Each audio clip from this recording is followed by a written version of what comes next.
I'm doing this recording because there was a massive eruption of comments that came from people I've never met or heard of before in my entire life. All of a sudden showed up my page and just started hurling out vicious attacks. So that gave me a really, really sort of provable, I guess, evidenced way of explaining how this statement actually works in real life. So let's start with this statement. Mental slavery is the worst form of slavery. It gives you the illusion of freedom, makes you trust, love, and defend your oppressor while making an enemy of those who are trying to free you and open your eyes. Okay, so now I'm going to show you what that actually looks like in real time. First, I'm going to start with the definition of natural law, because to understand how this is even possible, you first have to understand natural law. I'm not going to go into it in too much depth, but I'm just going to go into a crash course just to give you some of the fundamental basics. So here it is. Here's your crash course in natural law. Before I go ahead, there is a much more detailed version of this. If you scroll all the way down to video lesson number 1, so you get a lot more information of how it really works. Now I'm just going to do a real quick one today. So there's two aspects to natural law. There's the deterministic component. That which is predetermined is natural law. So anything that exists before you were created, you came into being, before the entire species of any kind of animal or flora or fauna, right? There's a certain set of laws that had to be in existence so those actual things could show up after that. So natural law has two key components. The laws, number one, is the laws that affect the material world. So really quick way to understand that is the laws of gravity, the laws of thermodynamics, the laws of inertia. Hopefully that gives you some understanding of what that actually means. Also biology, so how your organism handles other foreign organisms, the way they interact with one another, at the cellular level. That's all natural law. And then you've got the second component, which is the set of spiritual laws that act as the governing dynamics for the consequences of the behavior of conscious beings with holistic intelligence. So because we, as human beings, and I don't want to get into discussions with people saying, no, you're not human because it means monster. I'm not doing that legalese stuff. I'm just speaking in the express language that most people understand. So please don't start taking me to task over these words like driving and etc., because that's just not going to help anyone. I'm going to use language that most people understand. So us as human beings have a conscience. That means we understand the objective difference between what is a right and what is not, what some people call right and other people call wrong, right? We have an objective understanding of that, right? We know when there's justice and when there's injustice. No one needs to teach us that. We just have that capacity to understand when it's happening, right? And because we know that, then we also understand that there's consequences to behaviors that are what fall within the confines of what we understand to be a right and the confines of what we understand to be what we call a wrong, right? So if you're doing something to harm someone, there's a pretty good chance you're going to be expecting that they're going to want to harm you on some level, right? Whether it's passively or overtly. And that's usually what happens if you're really honest with yourself. And then, if you're doing something to advance the quality of someone's life, like you're giving to their well-being, well, the likelihood of them wanting to do the same back to you increases, right? That's what explains the second point. Now we're going to go to the other component of natural law, which is called the random component. And that means the ability for beings with a holistic intelligence, which I just explained, to choose to either accept or reject objective truth, right? You always get a choice. The true authority lies in your capacity to accept or reject it, right? That's what is the true nature of authority, because choice is one of the most highest needs we have, the need to choose freely without any coercion or fear, right? So those that reject truth have no understanding of natural law, therefore do not accept the responsibility for the consequence of that choice. So because people who reject objective truth, which is the masses, as sad as it is to say, I wish it wasn't true, but it is. Otherwise, it wouldn't be in this hellhole right now. They'll be totally oblivious. They'll never understand that there's a responsibility that comes with that. They will have no awareness of it. All they can do is blame others for the consequences they've set in motion, right? They can't figure out that they are responsible for those consequences. It's just not something that's, ever going to reach their brains. It's just, they're incapable because they don't understand the laws of nature that are in play, that they're bound to. That's the tragic part. And that knowledge has been kept from people on purpose, because if we did know it, we'd never be living in this kind of system we've been living in for thousands of years. Okay, so now I'm going to bring up this post that shows in real time the rejection. What happens when one rejects objective truth? Okay, so this is a comment that showed up by this guy who's been quite prolific, just really espousing his opinions, believing that they're actually truths. That came up from one of the videos that I created. So as you can see, his name's Ryan, and he really starts giving it a good show and just attacking anyone else who doesn't believe what he wants, to hold as a truth. So, Robert, sorry, but it's actually you, my friend, who's part of the minority that seems to think that the laws and rules, or that laws and rules, should not apply to you. Now, let's just unpack that, right? So, if you really truly understand what's being said here, what he's saying is that in order to know the truth, you have to be in the majority, right? That the minority is always wrong because they're in the minority. That's the measure. That's the only way that can be, right? You really got to sink in to really understand the logic of that, right? So going by his logic, people like Tesla, Da Vinci, Madame Curie, I mean, you list them off, right? They were a total minority.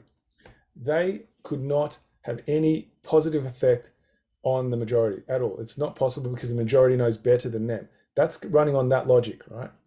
Yet he is now the benefactor of people like that through the technologies that they showed are in existence and how people can access them. See the contradiction? This is when you're in rejection of objective truth. Your life is full of contradictions and you can't see it, right? Our entire society is built on contradiction. So let's read on. So what does it say? To you, all of a sudden, even though you and your friends can't even mold a solid, convincing case for your cause. Against who? Against a corrupt criminal structure? Absolutely, you couldn't mold one because it's not possible. Criminals don't actually operate in that which is discoverable. I suggest that probably makes you a non-complicit moron because you can't even win an argument over a fair and impartial justice system. Now, this is the best part, right? That means that he believes that the system that's been in place for hundreds of years, where there is a magistrate or a judge that sits as the God in the court, like one individual, right? Just because they went to a school to learn how to be a God, that makes this an impartial justice system. That's how he's thinking, right? That it's got nothing to do with actually your conscience, right? And actually thinking through, right? Can someone really judge everything of everyone else? Because that means that we'd all be able to do that of each other. And then if we were all just being the judge and jury for each other, where would that end up? Because who would end up being free? We'd all be just harming each other, saying, well, no, you've got to listen to what I say because this is what I believe and it's true, and I'm your judge, jury, and executioner. Well, that's the logic that he's running from. And because they don't know any better way to be, they actually think that's all there is, right? That's the real tragic part. So now we're going to go into a video because the next comment he makes, right, it's got to do with the police. So now we're going to go into a video that actually explains the true nature of what police constables, because they're not meant to be police, they're meant to be constables. That's the only system that we've granted authority to, right, of peacekeepers, not these people, right? And so it explains what the true nature is, and then you'll see what his comment is when he finds out that they're not what they're meant to be. It's quite sublime. All right, let's listen up. That's it. And the people in councils and the people who are public servants are us. They are the people, and we are them. That's very much, by the way, how the police are supposed to function as well. We are the police, and the police are the people by consent. By consent, and the thing is that consent of the governed, by the way, is all about the jury. So that's where that comes from. The consent of the governed, you see, is through jury independence. Okay, so before I continue with the rest of it, that's a critical piece right there.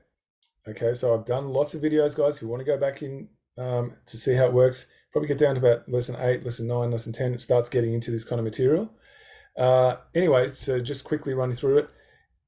Consent, right, has to be through the people because they're the ones who are going to be affected by the legislation that government creates. So it can only be done, if we're going to be the ones who get affected by it, we need to test it against our conscience. And that can only be done through a jury, right? A jury of the people, where there's no judge, no single soul God that sits in there. The people are judging through their conscience. That's what that is. Now, Will's actually been on GBN News where he actually explained all this. And then the mainstream media did a hit piece on him, right? And they never refuted any of the points that he placed in that interview, right? Not one. What they did is they started this really long bow and tried to connect him with being an anti-Semite. That's all they had. They had nothing else but that. So in the following video that I do, I'll actually show you that interview, and then I'll show you that hit piece that the media did that never refuted anything, any of his points. Now, if you really want to test whether this is cooker theory, right, go and say it to a magistrate. Ask them about jury independence, the true nature, that hidden, concealed nature of the jury to annul government-made legislation, and see what they do. See if they'll publicly come out and deny it. I'm willing to bet they won't, because they know if they do, right, they're committing the worst crime possible. So that's why they're doing all these sovereign citizen pieces, because people have found this out, and they can't have the public knowing this, because if the public do, these guys are literally done for. Like the entire constabulary, the entire judiciary, the entire parliament, I mean, the entire bureaucracy, you know, the whole science field, the medical field, I mean, you name it, they're all in front of the people, right? That's just too much. They can't have that. So they have to put a lid on it as quick as they can. And it's getting out there, guys. That's the problem. That's why they're panicking and putting all these pieces out. And there's more and more and more of them. So the heavier they lay it on, the more they're panicking, because they can't stop the truth, guys. That's the best part, right? And the other part about consent is, I actually remember the police commissioner, the assistant police commissioner, him actually saying on TV in front of the cameras, I actually saw this, I think I might have saw it on the internet, where he said Victoria police police by consent, right? But what he doesn't tell you is the true nature of what that means, which is through jury independence, where they're waiting for the decision of the jury, right, on what legislation is, you know, legitimate and what is not, right? And then they'll go and follow through. That's what the true nature of consent is. The way he means it is that they police by force and call that consent, right? Where they use these really trauma-inducing tactics of threats and actually smashing property and putting you in cuffs. And those people get put in cuffs, they get released later, or they'll hold you in a cell, you know, overnight in lockup until you agree to sign.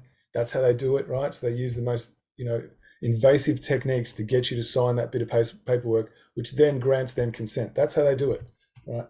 And if you don't believe it, right, go get yourself arrested and watch it happen. So we're going to carry on what Will says. Yes. Yeah. So, but the point I was going to make is that, that actually, if you look at police training, traditional police training, they're very much encouraged to see it that way. I mean, I don't know whether that's more recently. I don't think it is. I think things have started to break down in that way. But traditionally, the police training is very much about encouraging them to see that as their role, that they are the public and the public are the police. You know, they're just an extension of that because they're employed in that sense. Yes. There are one or two extra things that they're able to do. Just as a matter of interest, is the police still constables? Because you used to get constables in the old sense, because you often get referred to them as a police officer. So that is a entirely different matter. That's what we have now, a police officer. They're not actually constables, and there is videos you would see of someone calling them on, you know, whether they're constable or not, and then running away when they realise what they've actually said. That means they're not constables. That means they are working for a private corporation. They are mercenaries paid to harvest the population. That's been evidenced. I've shown you in video 99, guys. I've actually had them speak, you know, and be caught out that they don't even know what a public servant means. You know, so there's plenty of evidence that they are not, guys. So before you start refuting what's on here, go back and watch the previous videos. Video 99 has it all in there. Anyway, so this guy that I'm about to show you, he actually starts refuting it, he starts making excuses as to why they have an ABN, right? Where before he was saying that we live in an impartial system, you know, which means that the police would actually need to be constables, as was explained here, if it was an impartial system, right? But guess what he does? He actually starts making a justification, and it's sublime, guys, and I'm about to bring it up. Okay, guys, you're about to see what that first graphic that I put up, what it looks like in real time. Here we go. So the police have a bloody ABN, mate. Big bloody deal. If you knew absolutely anything about what you're talking about, they need an ABN for tax purposes. So private companies trading, right? He's actually saying that private companies now can trade with the police. Like, this is the level of, you know, absurdity that one is willing to go to when they actually swallow a lie, right? Trading with them can use that ABN when invoicing them, etc. But you might know that if you ever had half a clue. Right? Really let that sink in, guys, of what's being said here, right? Of what people are willing to do when they swallow a lie, the kind of absurdity they will process and allow to fall in as an objective truth. Go away and get a real argument instead of trying to pick loopholes in stuff because you think you're better or smarter than the rest of the law. And the law shouldn't apply to you and your precious friends. So what he's saying here is go away and get a real argument. Right? He's saying he can't handle it. He's having cognitive dissonance right now. To pick loopholes in that illusory world that he's constructed his reality around. He can't have you, coming in and wrecking that for him. That's what he's really saying, unconsciously, but that's really what he said. He has to hold that bubble, because if he doesn't hold that narcissistic reality bubble, right? If he doesn't hold on to it, he's got nothing. He's showing you that he doesn't have a capacity to cope. So he's screaming out loud, I need to clutch at my fantasy to survive. This is the true tragic nature of the consciousness that's in effect en masse, right? Of why the rest of us who can see the truth are being dragged down with them. That's the level of work that's required, right? Because as soon as you put a pinprick in that bubble, right, they've got nothing to stand on. It's like falling through a black hole where there's no way to ever touch the ground. So they're in perpetual freefall. And this is the tragedy of what we need to cope with when this is in play.